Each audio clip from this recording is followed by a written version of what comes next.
Hello, hello, hello. Be going live with my friend Dr. Angela Patterson from Springtide. So, just as soon as she's here, we'll get started. Springtide does, they do research about the interior lives of young people, and I've been on their advisory board for a while now, and I'm so excited to have this conversation. All Can right. you hear me? Hi. Hey, how Yay. are you? I'm so good. It's so good to see you. I was telling people a little bit about Springtide, Yes. and before we even get into talking about the book and talking about the study, will you just introduce yourself and tell people who Springtide is? It's such an important organization that does important work and very unique work that I know that a lot of people here who work with Gen Z need Yes. to know about. Absolutely.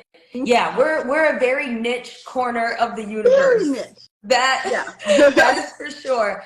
My name is Dr. Angela Patterson, and I am the head writer and editor at Springtide Research Institute. We've been around for about 4 years, Yeah. and our mission is to listen to and understand the religious and spiritual lives of young people from their own vantage point, from their own lived experience. So we do what we call mixed methods research, which is mainly surveys to kind of understand broader trends, and then we do interviews to really drill down Right. and see what the nuances are of their experience. And every year we do what we call the State of Religion in Young People. It's our flagship report. The beauty that you just held up there is our newest, hot off the press State of Religion in Young People for 2023, where we talked all about exploring the sacred.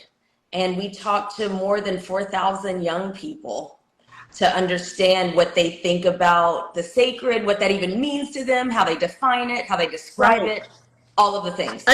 And so that is our latest work, and we're very excited that it is birthed in the world. And it's ages 13 through 25. And I have to say, Angela, and she's a doctor, but I know her, y'all, so I'm calling her Angela.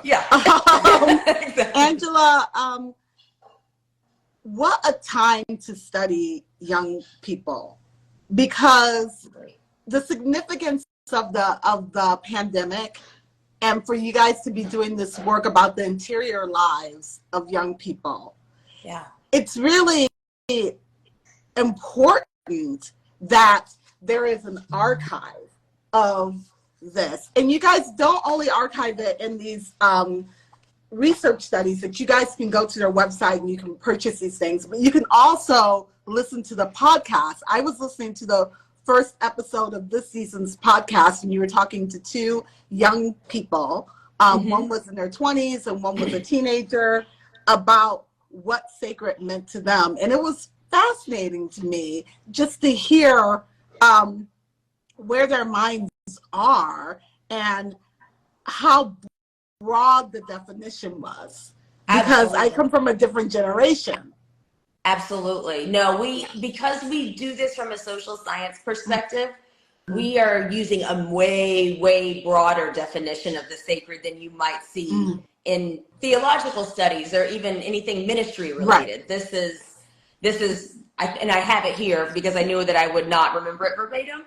But what we used was those things, places, or moments that feel special and set apart from others. Right. Experiences that evoke a sense of wonder, awe, gratitude, deep truth, and or interconnectedness. I love it. I know that you prepared some questions for me, but I just have to tell you my favorite part of this whole study is, I'm excited to hear that. My favorite part of the study, and I have it, is words young people use to define the sacred. Isn't that great? And these are the words that they use to define what's sacred to them. And one of the things that really stuck out to me in one of those bubbles was not religious. That really took me by surprise. And one of the ones that was really small was that I thought would be a bigger bubble. The name of the study is, someone's asking, The State of Religion and Young People Exploring the Sacred. And I will have all these notes in my little section when I put it up on my feed. And you can go to Spring Tide's feed as well. But I was really surprised how small church was, how small, and family was only just a little bit bigger. So this seems to be a very singular experience, not something that is dependent on community, which really surprised me, because me and my old self from the outside looking in, I'm thinking that Gen Z is all about community, and they are. That's not to say that they're not. Mm-hmm. But when it comes to what is sacred, it may not be the most important thing. It really seems to be like how they feel within themselves and about themselves, and how they're making that spiritual connection, or having those moments that you talked about, those moments of awe and wonder, and it seems to be that it might just be a one-on-one thing, just me, myself, and I thing. And looking at the pandemic, that might make sense. I don't know, but that was my idea when I was reading it. Right. Well, I think it's something different than what you're thinking about with community. Right. Because meaning that it requires many people, or it has to be a communal experience. That is not necessarily what we found. However, we did find a slight variation of that, meaning that when you look at all of their experiences, all of these moments that they detailed for us, what is at the heart of each of them is this sense of connection, whether we're connecting upwards or we're connecting side to side. So where it might not happen in community per se, right, the heart of what takes something from special to sacred is this idea that it is relational. Yeah. So I'm connecting with my mom. I'm connecting with my sister. I'm connecting with nature, a higher power, all humanity, all of these sorts of things. And we noted that music is always kind of a popular thing. Yeah, that was one of the. And that might be the only thing that not the only thing, but one of the things that I can think of that did happen in community was concerts. Yeah. Something about the communal experience of listening to a favorite musician, band, whatever the thing might be, and have that be something that kind of is transcendent, if you will. Right. And I wonder if it's because they grew up, I know Max is my kid's part of that Gen Z, and they grew up going to festivals. I took them to music festivals. So it's such a part of their core memory to go to like a folk and roots thing, or to go to this festival. And we live in Chicago, so there's festivals all the time, weekend. Yeah. So I wonder if that has a little to do with it. It's just part of how I didn't grow up with that, but it seems to be something that this generation has always been part of meaning for them. Absolutely. We noticed that between music and nature, which is not necessarily something that you or I's generation probably would have lifted up, but I would say that those are two really main key elements that we saw in people's descriptions. Sometimes those experiences in nature were solitary, but sometimes they were with other people or with pets or, something like that. Or at Coachella. Do what? Or at Coachella. Right? With the music outside. With the music, combining it all together, right? Your Burning Man kind of thing, right? Exactly. So, it's interesting how there's commonalities between what they describe, and they're like snowflakes. A lot of them, there's just like, they're so tailored to what's going on with that person and what they hold dear. Yeah, I love the work of it. I just think it's so beautiful. I'm going to let you lead some of the conversation now while I get my notes together, but you go ahead. Yeah. Well, I am curious, obviously doing work like this, makes you think about what you hold sacred. What is Yeah. sacred to you? Yeah. And as a 40-something, Yeah. I you love know, it prompts you to think about that.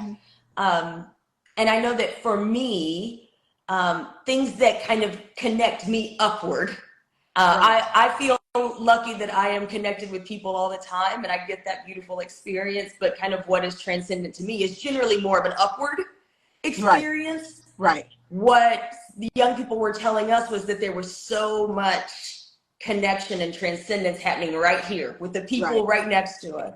Right. What do you consider sacred? When you think of what is sacred to you, what comes up for you?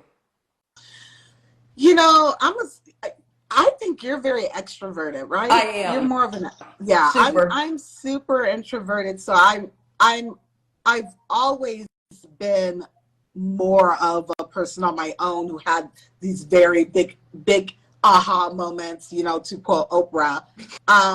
So for me, and also being a writer, a lot of it is in the work of writing, in the work of words, in the world of books, in the world of stories, and usually just on my own. If I can have that experience with people around me, I am the person at the movie theater that will turn around and go, "Oh my gosh, was that not the best thing that you ever did see?" I am definitely that person. Absolutely. And I'm definitely the person to be at the bookstore telling people, "Oh no, you need this book. This is the book you need. Or you need to read, have you read that? Oh, wasn't it great?" So I do connect in that way with other people, but really a lot of my big heart swelling sacred moments are pretty much me on my own with a book, listening to a book or reading a book. That is truly it. And for you out there who are part of this conversation, I'm curious if you guys want to put in the comments, what is sacred to you? Where do you find that moment? I want to know. So when you say that you are doing it, you being extroverted, but you're having the sacred moments, it's this, you know, from here and up. Where is that happening? Especially because I know for a lot of people, it was really hard during the pandemic because the things that they found sacred, be it that sacred was going to a soul cycle class, be it that it was going to, you know, a pottery class, a learning class, be it that it was going to church. When all those things closed down, a lot of people were having to find a new way to find those moments. So in that moment for you, what does that look like? Oh, So yeah, I know I was just looking at that. I don't know that I knew that you made music and writing, and all this time of us connecting over. Yeah, that's really cool to know. Thank you. Awesome. We'll have to talk about writing as the sacred thing here in a minute because that's a whole different animal. Yeah. But you know, I noticed during the pandemic, because I am an extroverted person, I was absolutely one of those people that was doing the Zoom happy hours and all that sort of stuff. And because of the nature of what was happening at the time, and because that was the only limited way that you were able to have connection, I found some of those early Zoom meetings to be quite sacred because we had never been in this period of time before. And we had never experienced this sort of isolation. And this, I'm pointing at my computer, was the only outlet. So in that instance, I feel like those were absolutely sacred moments. But in general, I would say that it really happens more for me when I am alone in nature or I'm in meditation. I mean, these kind of more direct conduits to connecting with the Holy Spirit, God, Jesus, you know, the whole Holy Trinity. That would probably be that way for me. And I wonder if that is because it is a little more quiet. When you're an extrovert, we're always doing this, right? There's always lots of movement. And so I think there's something very sacred about stillness. Oh yeah. It's a beautiful thing. I think that's why. Yeah. I always say I miss my calling as a monk. I really do. So I feel that some days.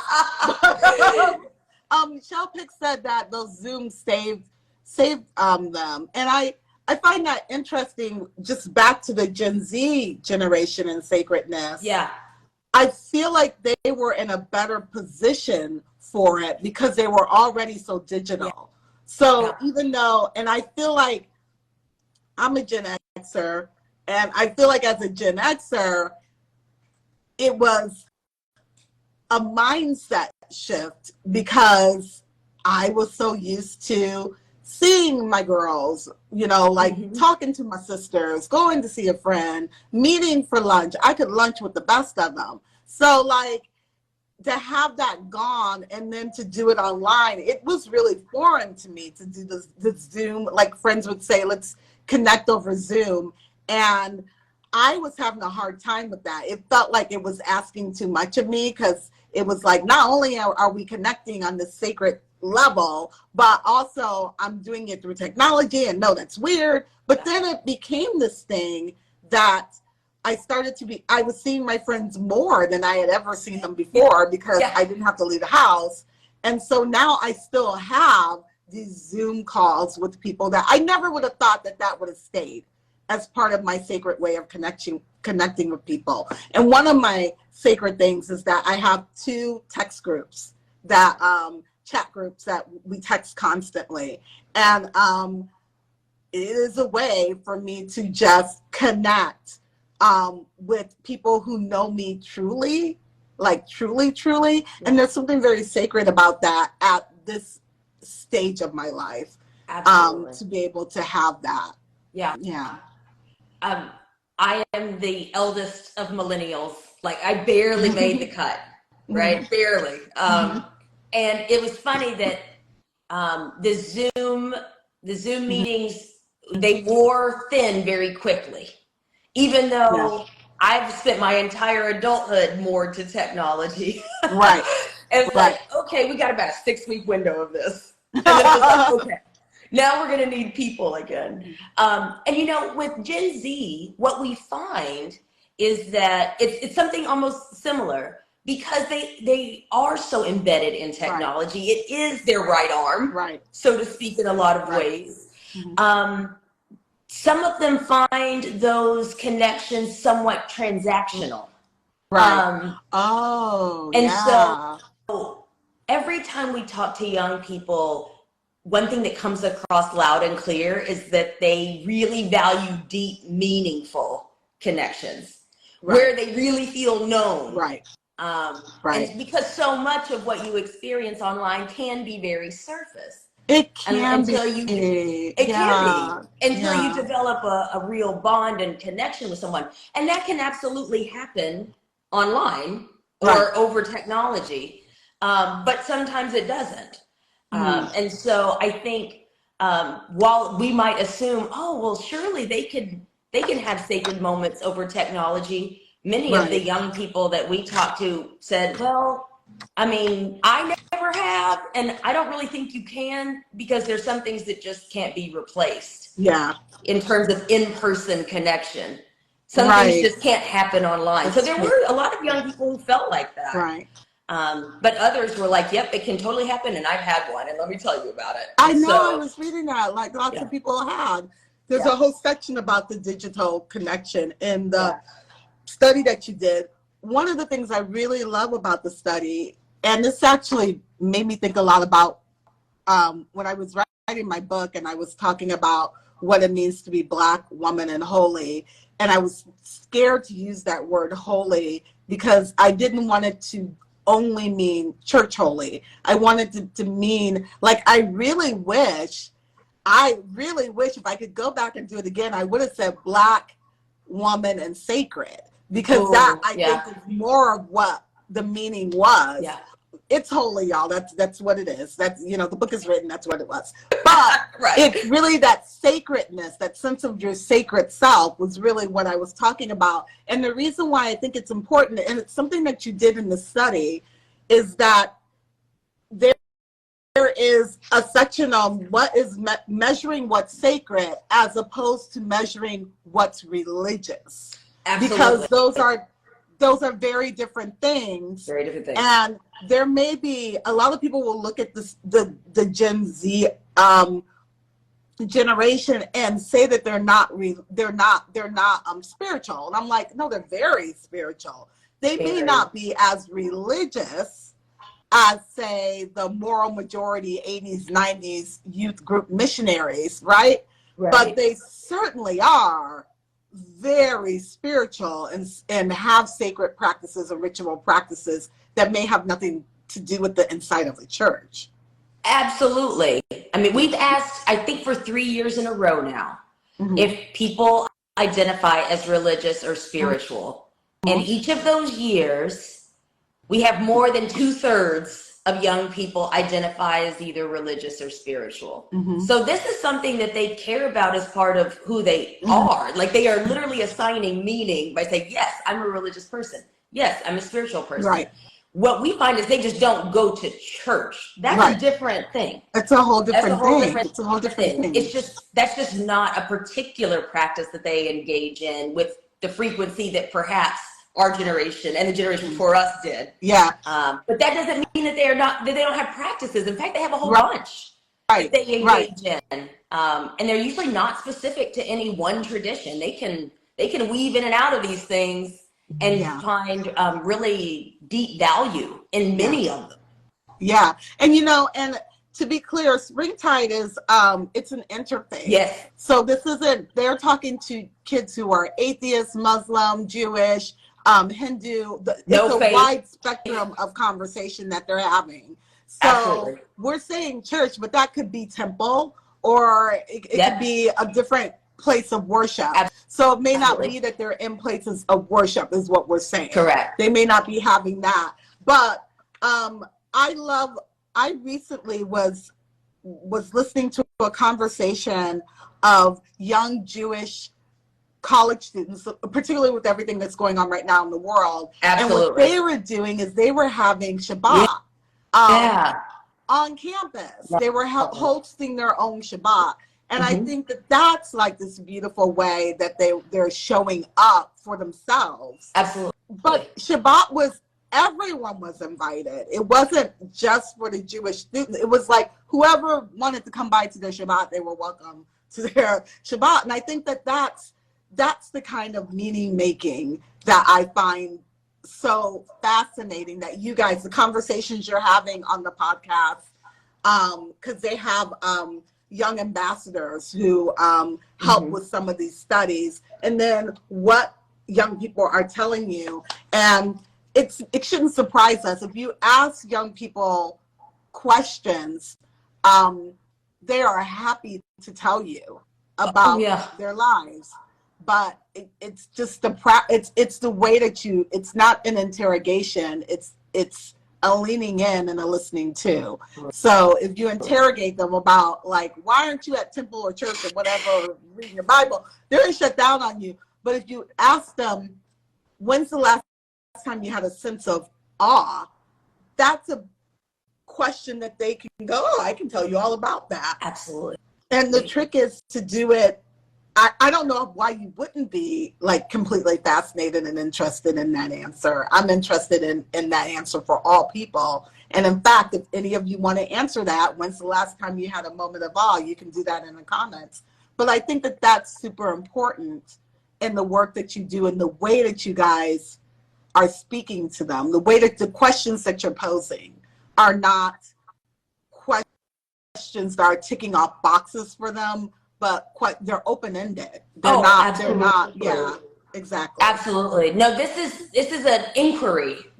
We are genuinely interested in the experiences that they're having. We don't go in with an agenda of what we're trying to tease out or find out. We're literally asking open-ended questions and letting them guide the conversation, letting them tell us about their experience. And we're like, oh, well, that's interesting. Tell me more about how that came to be. We're trying to tease apart the pieces of the experience. As researchers, that's what we are trained to do. And that's how we feel we get the best kind of description and picture painted, the best illustration of what's going on with young people is to let them lead.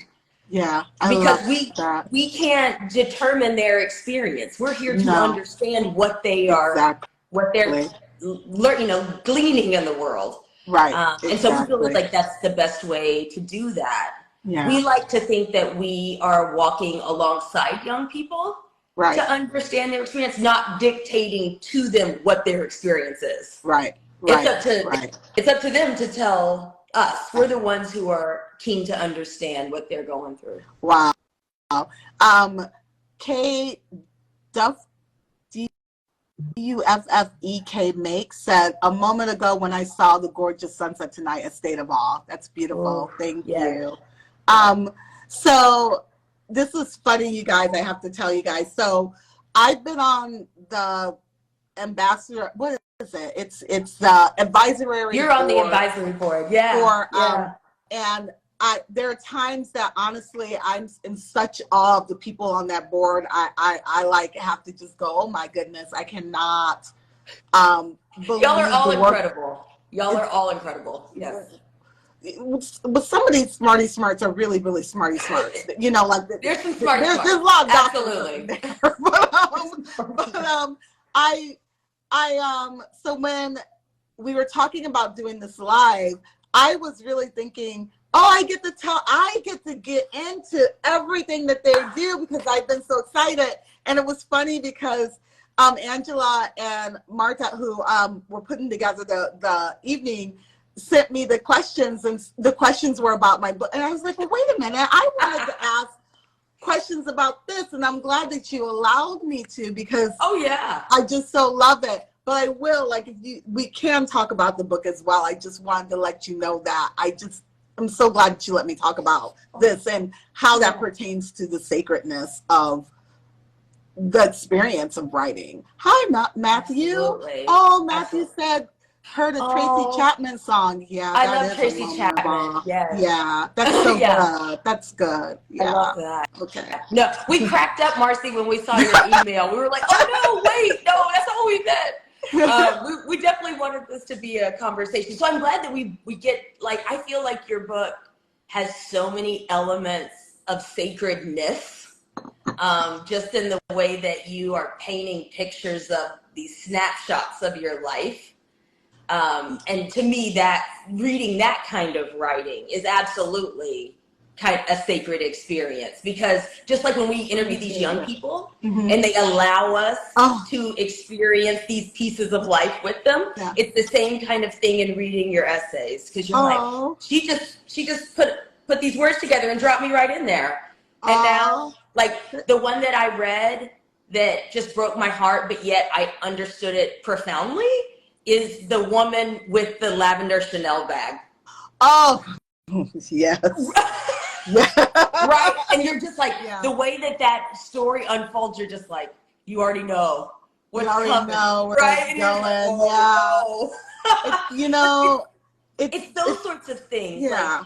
Like, I don't know that you would have considered that sacred at the time. It was sacred at the time, because there was that moment where I was like, oh my goodness, I can be in this church situation. We're not all here together. Like, I'm very naive when it comes to our humanity. Maybe not naive. Maybe I'm just super optimistic, or maybe I'm just gullible. Yeah. And I feel like if we're all showing up, then it's all good. So if we're all in church, everyone in the church is good. If we're all, like, doing this one activity together to uplift, I assume that everyone's intentions are the same as my own. And that's just not true in life. And so it was a sacred moment, but it was a moment of grace and mercy mixed together. And I always say that I don't feel that we have the ability to give grace. I feel like we are just constant receivers of grace, but we do have the ability to extend mercy to one another all the time. And so it was a merciful moment for me to extend to her, but also for each of us. And speaking of those stories, like you were saying, the memoir, today, listening to the episode that you guys put out of the two young people, I can't remember the young woman's name, but she was talking about a cousin who had died, and he died of an overdose around the time of Day of the Dead. Ooh. And so the family was gathered. She's a Mexican American, and she was talking about this sacredness of grief. She said that grief was one of these sacred moments that she had, and I was blown away. As a writer, I was like, that could be a whole book right there. Just the processing of that. Because I too have lost a niece through an overdose, and it is a different kind of grief. Yeah. Because first of all, it's usually someone who's young. Second of all, it's so unexpected. It's not like an illness. It's not like an accident. But it is an illness and an accident at the same time. So the process, and I think for my family, we're still processing it. It's probably one of the reasons why I didn't write about it in the book, because I felt like it was more of my sister's story, her child, and I didn't want to go there. Yeah. And I also I wasn't there when it happened. So there's all that. So there is this sacredness in our stories, and it's tender how we hold them, because it's very easy to take that, and it's probably why it's so hard for us to connect online if we aren't willing to believe that the other person on the other side of that comment, of that post, has a story. Because if we don't believe that, we will take the post or we'll take the comment at face value apart from the story. And when we do that, there's this huge disconnect of sacredness that can happen. And in that essay that I talked about Ubuntu, the I am because we are, that expression gets lost, and we end up just being these kind of like lonely, singular moments that aren't very committed to the community of humanity that we all share all the time. We're doing it right now, just even in this conversation with everyone who's joined in. Right. And it's quite remarkable that we all have stories of both joy and pain and happiness and sadness. There's these universals that we experience. It was quite interesting to hear how many young people saw sacredness in times of struggle, particularly Yes, I was surprised by that. Yeah. In times of struggle. There was one, and it didn't make it into the report, I don't think. I'm pretty sure it didn't. But there was one young lady who talked about her sister struggling with an eating disorder. Yeah. And how the process of caring for her sister, walking alongside her sister, moving her sister toward recovery was a sacred act, was a sacred experience. Because, and she noted in the interview, you know, we didn't know if she was going to make it. Wow. So just the time spent with her as she recovered ended up becoming sacred in and of itself. And it's just things like that, I mean, you know, your heart just kind of splits open, but you understand that level of connection with another, or experiencing that sort of grief, almost an anticipatory grief, you know? Someone has not yet departed, but they are struggling in a way that you're experiencing some level of grief for them in the moment. So it was interesting to hear stories like that, and how young people were keenly aware of how those were special and beyond. In the way that they had affected them. Because it's a kind of awe. It's not the awe of looking at a sunset. It's not the awe of listening to music together. It's more of emptying of self, and that can be sacred when you're emptying yourself to allow another person's hurts to enter your own sphere of experience. And I think that's I really do think that this generation, it's not just because I have a Gen Z, y'all. It might be that, but maybe a little bit. But I do see a different, like, I always worried. I was like, well, how, if you guys aren't going to the mall and nobody drives. Just, I remember just getting in cars and Right. we're just driving around because that's how we hung out. Yeah, absolutely. But I realized that I think that they're much more particular about the experience. Like, we weren't particular. We were just at the mall again.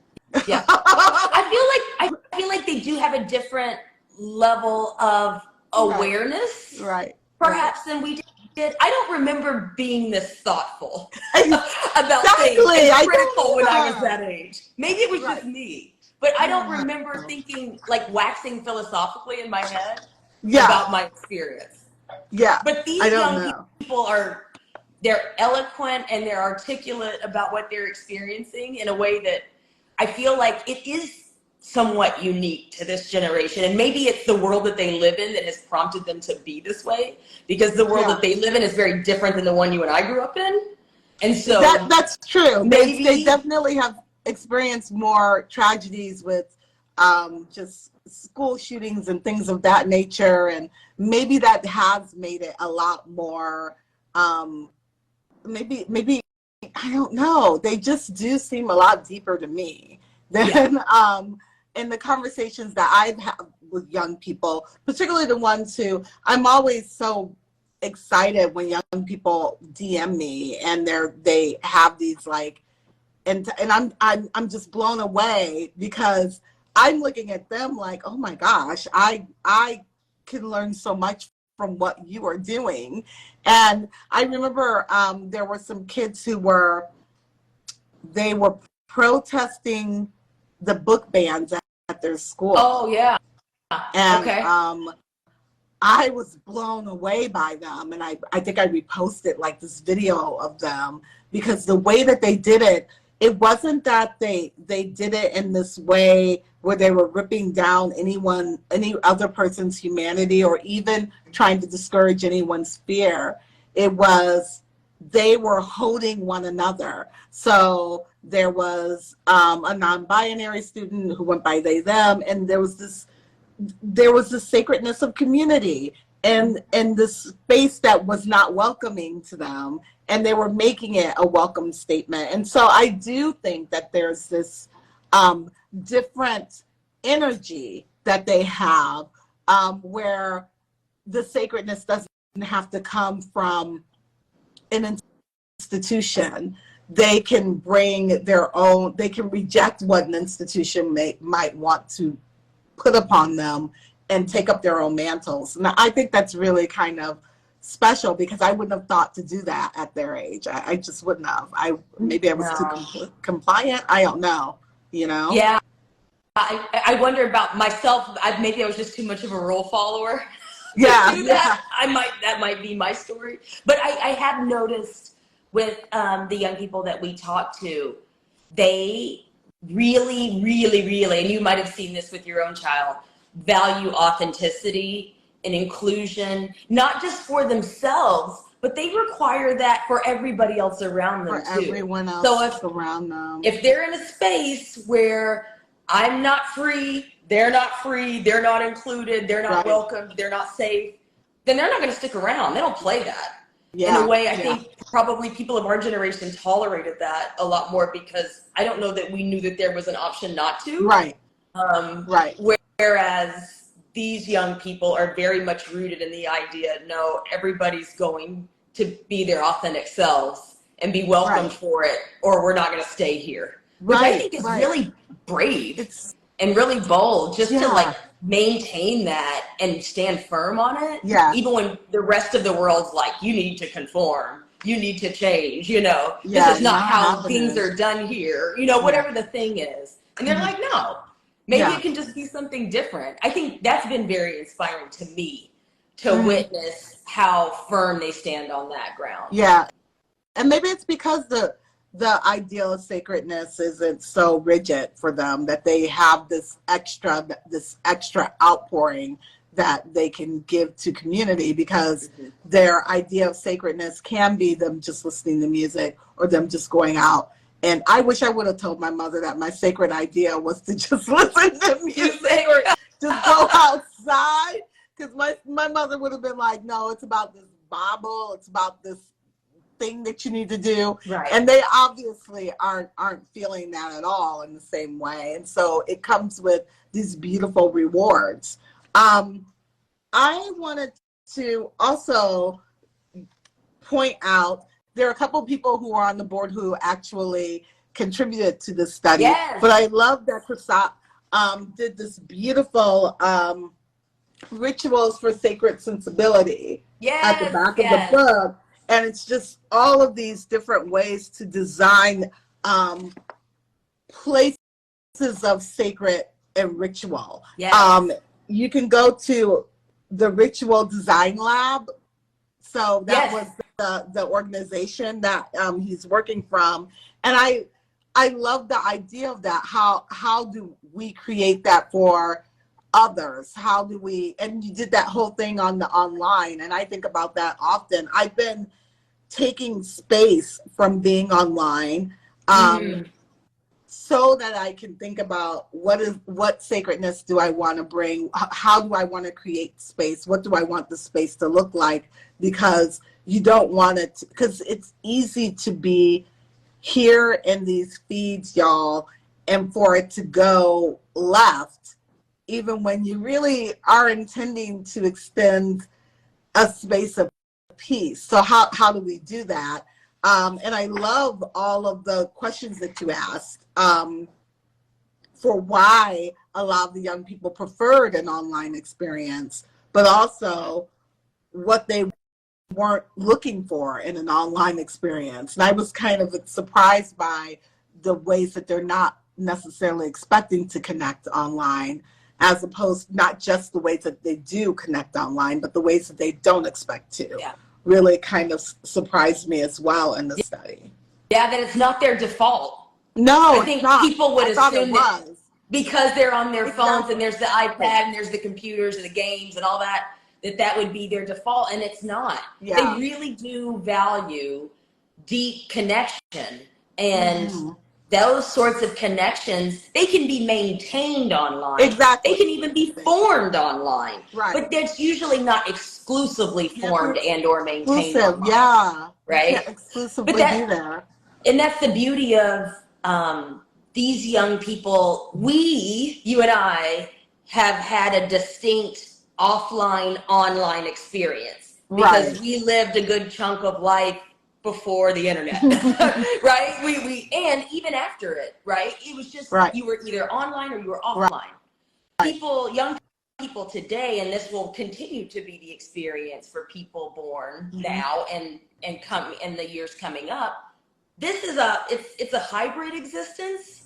It is just how it is.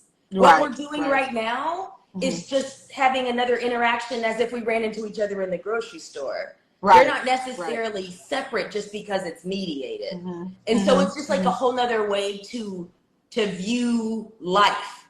There's not this dichotomy that it might be for some of us older folk, which is, I think, in some ways excellent. And then in other ways, the research from other outlets has showed that that sort of presence in a mediated form can be a challenge for some, right? And those are things that we see it now, with all of these things about, Facebook being sued and all of, all of these sorts of things. We have to be very mindful about these online experiences, particularly for young people who aren't done developing yet. Yeah. And they don't have a lot of life experience to go off of and to make decisions from and all that sort of thing. So it'll be very interesting to see as these young people age, because they have had this, what will the sacred look like for them? I think it'll be very authentic. I know that. It'll definitely be authentic. That's for sure. It'll look authentic, and I think it'll be very inclusive. Yeah, I would guess, just based on some of the answers to some of the questions that you asked in here, and I don't think it will be as rule oriented as maybe we have always, maybe my generation post sacredness to be. And it's funny because when I was a kid, like when I was in college, I remember coming across, I think it's Brother Lawrence's book. And it was about this monk who was finding sacredness and doing the dishes and sacredness and serving his brothers. And it was, it's funny now to think that at the time when I read that, it was so like, that is just mind blowing. Like, it was so like amazing. And I just think now these days and this was before the internet. Like, that's the thing. It was before the internet. It was before digital spaces. And now I just think, I wonder about that monk, to be honest. I mean, we're talking about medieval times. But I'm thinking, what would that have looked like? What does that look like today? Like, what does that kind of sacredness, that sacred solitude look like today? And I think these young people answered it. Yes. And absolutely. Yeah, Absolutely. they answered it. And I think it's really poignant the way that they did, because they certainly didn't have to be transparent. That it could be, you know, they could be standoffish about it. But I love the fact that they wanted to. You can read it. I'm reading into it, but I'm not. If you read some of the little quotes of people, they obviously wanted, it's almost as if they were waiting for these questions to be asked to them. And I think that is the thing that I'm kind of fascinated, that they were eager to answer, you know? So it's funny that you say that, because most times you'll hear on the interview recordings, or if you were the one doing the interviews, I did a couple, you would hear, oh, nobody's ever asked me that before. Yeah. And they would pause and then, you know, give a very thoughtful answer, or start to kind of talk their way through it, because they had never been asked that before. And so that makes what you see in front of you and what you're holding in your hand even more remarkable. Yeah. Because it's not something you're asked about every day, you know? Like, our last study was about mental health. Well, we think about our mental health quite often, so we talk about them all the time. They had answers for that. Yeah. But the sacred, what is sacred to me? Have I had these sorts of experiences? Let me think about that. I don't even know. One thing that we noticed as we started to like really take all of it together, what every young person had told us and what they had detailed to us, it became clear that there was a posture of sorts, one's ability to be able to see the sacred in doing the dishes, in feeding our brothers and sisters, whatever the thing is, right? And we termed that sacred sensibility, which for us, the capacity for a person to be able to see, appreciate, and respond to the sacred. Right. We are of the position that is a posture that can be developed. Right. Particularly as you know, adults walk alongside young people in their spiritual walk, in their religious walk, whatever their path is. But I think that, honestly, I mean, that's probably a capacity that we all have. How might we look at life through a lens where there is something full of awe, something that shows interconnectedness, something that sparks gratitude in us? How do we see those things in the most mundane of tasks? Or sitting in traffic, waiting at the DMV, you know, like whatever the thing is.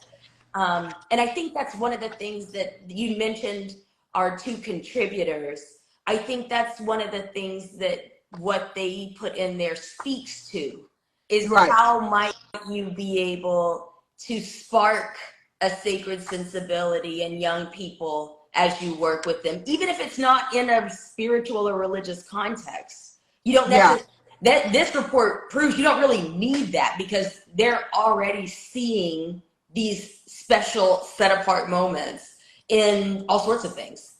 Right? So how might you be able to foster them seeing life through that lens? That's what sacred sensibility is about.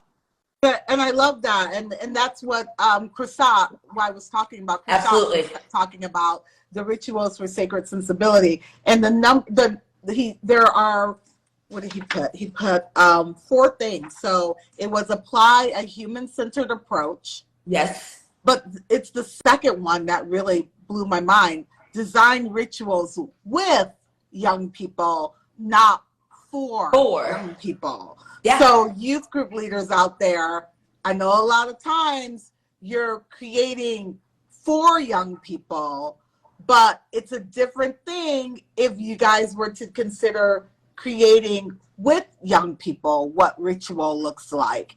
That's going to turn out to be a whole different experience than if you're creating something for them as opposed to with them. I'm learning this as a parent. So if you're a parent out there of a young person between these ages of 13 and 20, what's the age? 25. Mm-hmm. Even the way that we are doing, like we're getting a pink Christmas tree this year. That's exciting. It is a little exciting. You know, trying to create new rituals with mats that feel right for them, as opposed to saying, nope, this is what Christmas is, you know? And this is what it's going to be, regardless, right? It's not that one and done kind of thing.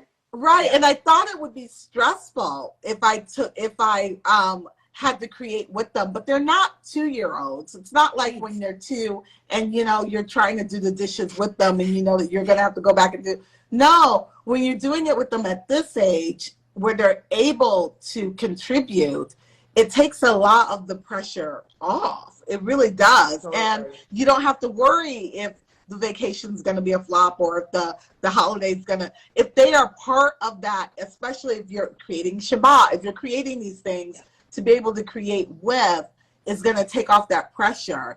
I want to read what Marilyn Bakes says. Boomer here, listening to be supportive of my Gen Z great nephew. That's lovely. Love Such that. Great insights, especially in regards to rules and involving them and creating.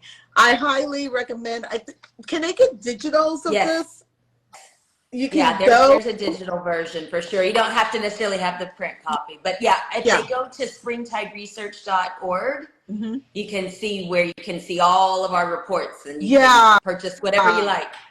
Because I've had the pleasure of actually meeting Christoph, and he's just brilliant. Yes. And so reading these ideas, just even me as a content creator, I'm thinking about, oh my gosh, I never thought of creating with and not for. I've never thought about create a meaning portfolio. That is so Wasn't brilliant. that so cool? It's so cool. Create a meeting portfolio. So you could do that with just Christmas, Marcy. Huh? We could do that with your kid for just Christmas. You could do a meeting portfolio as you're creating new traditions. Right. Can make a whole new book, quote unquote. When designing rituals, create several and treat them as your meaning portfolio. Use different sources of inspiration and religious practices, art, nature, and science, and treat them as ongoing experiments. Isn't that's wonderful? Really wonderful. So I'm Marilyn Bakes or anyone else out there, if you're looking for insight to making these connections, and it's so important across the generations, I highly recommend going to the website, but also listening to the podcast because you'll get to hear young people. And I like at the end, you actually talk about, where is it? I was going to say, they it's not their real names, but it's a list of some of the participants. And it's not all of them because you did like how many thousand? Well, we surveyed over 4,000. I think we ended up doing about 30 or 35 interviews. Yeah, so it's the interviews, and you know, it gives their age and it gives their gender and their race and a pseudonym for their name. But I think it's just important for you to just see the names, see the quotes, what they're actually saying. I'm blown away by it, the work that you guys are doing. And I often think, man, if I wonder what my book would have been like had I had like a Springtide out there doing this work and helping people to connect with Gen X, because I feel like we didn't have that. We didn't have anyone who was out there, an organization dedicated to this kind of work, this very niche work. It's very niche. It's not something that, there are a lot of people out there doing like Pew Research or a lot of research boards, but they're not necessarily just honed in on this particular age group. Right. And I think that you can get really discouraged when you're looking at some Pew Research, or you're looking at Barna, I think is another group. And I love their research, but sometimes it can get really discouraging because it's a broader spectrum. It's my generation and upward. But when you look at this generation, it just gives me a little bit more hope, because the answers are just so very different. Very, very different.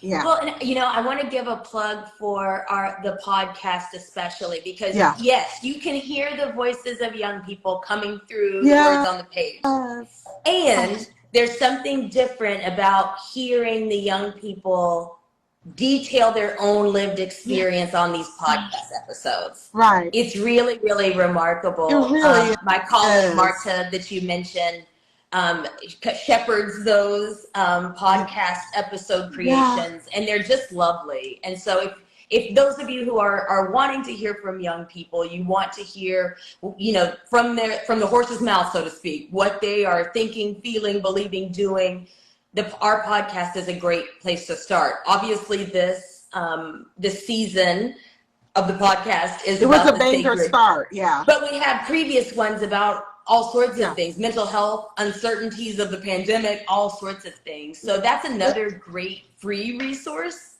If you're wondering what the insights of young people are, you can hear it straight from them. And it's called The Voices of Young People is the name of the podcast. And there are these, and I'm going to put all this in the notes, so you'll be able to connect. And I'll put a collaboration with Springtide so you can go follow. But I love that there are these QR codes for all the different studies that you guys have done. Yep.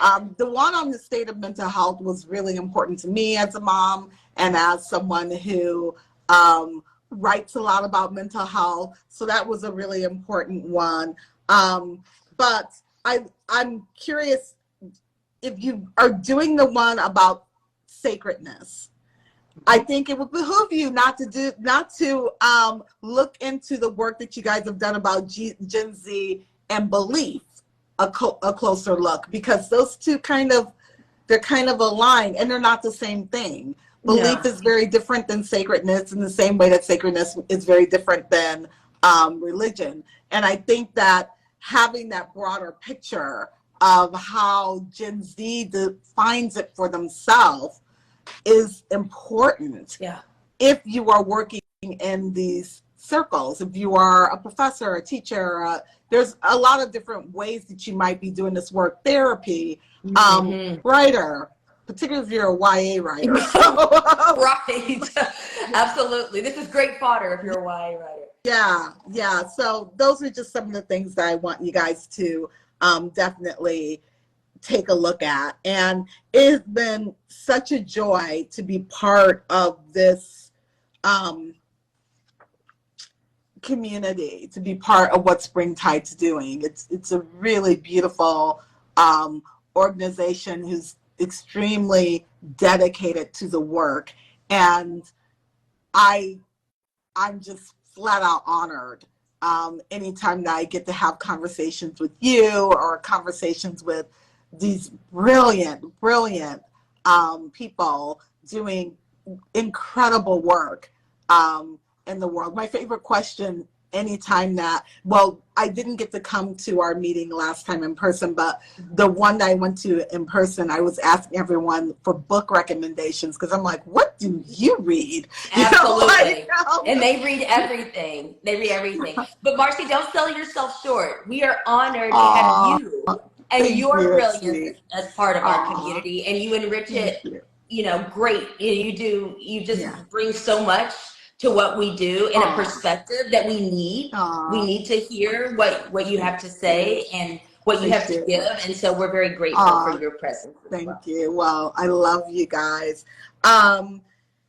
Well, I think we're going to wrap up now. Thank Yeah. you guys for tuning in. I will put everything in the notes. I definitely want you guys to go listen to the podcast. Is just such a great listen.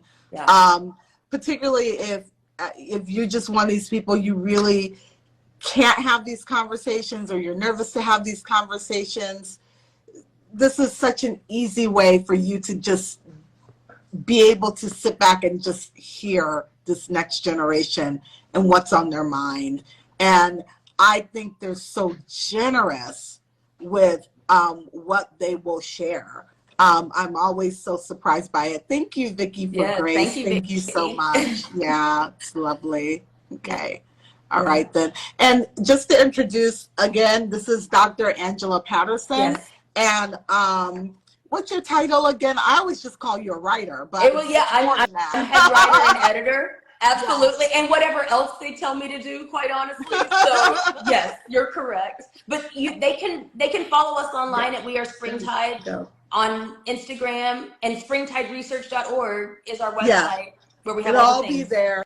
And the study that they just recently did, the State of Religion in Young People 2023, Exploring the Sacred, it's really kind of mind-boggling to have this kind of work after the last few years that we've had. Absolutely. As not just a country, but as a world. So if you're wanting to know more about where young people are landing, this may be the research that you need. Nice. Okay, I will just Thank you say so that. much. You're so welcome, and thank you. Yes, thank Bye, you, Marcy. everyone. Take care, everyone. All right, take care. Bye.